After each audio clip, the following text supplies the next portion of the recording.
Assalamualaikum warahmatullahi wabarakatuh.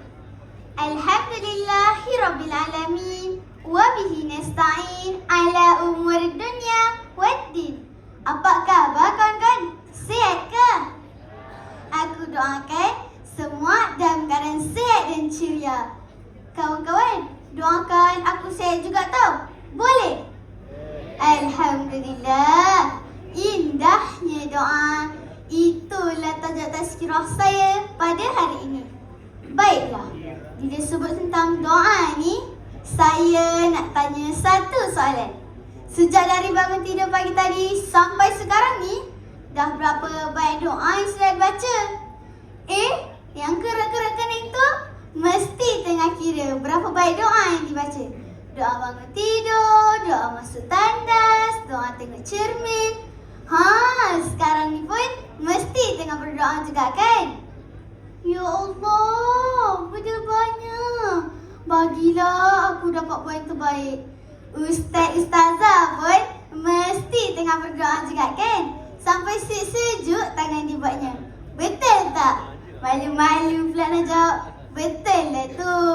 Doa tu kan perbuatan seorang hamba. Memohon dan berharap hanya kepada Allah. Apa saja yang kita hajatkan, berdoalah kepada Allah. Firman Allah di dalam surah Ghafir ayat 60.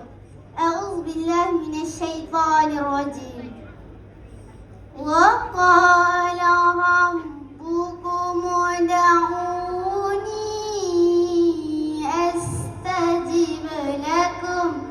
Yang bermaksud, berdoalah kepadaku, nescaya akan kuperkenankan doa kamu.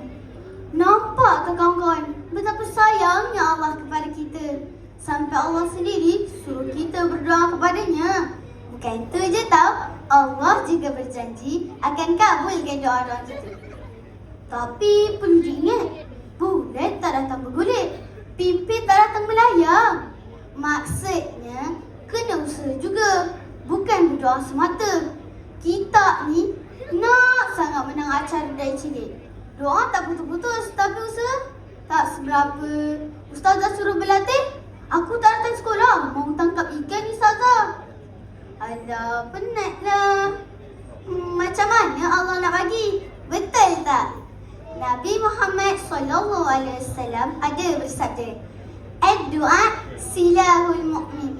Doa adalah senjata orang beriman. Hadis riwayat Hakim.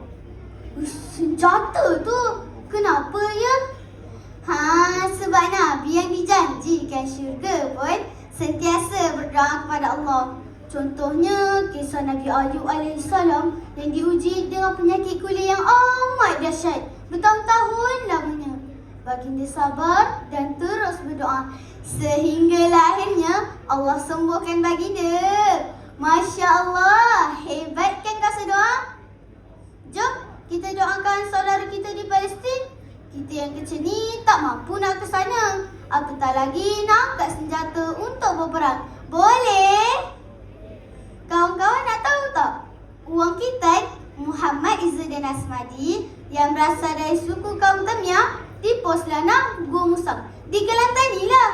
Ia menjadi orang asli pertama yang bergelar Hafiz 30 juzul Al-Quran. Kejayaan Izzuddin bukan hasil usahanya semata, tetapi berkat doa yang tidak putus-putus daripada ibu dan ayahnya. Nampak? Jangan malas berdoa. Bila berdoa, jaga adab-adabnya. Dengar ni. Mulakan dengan Bismillah. Niat yang ikhlas dalam jiwa. Menadah tangan penuh pasrah. Rendahkan suara, yakin dengannya. Kemudian ucapkan amin. Semoga doa saya, doa kawan-kawan dimakbulkan oleh Allah. Amin ya rabbal alamin. Sekian, wassalamualaikum warahmatullahi wabarakatuh. Jumpa lagi kawan-kawan.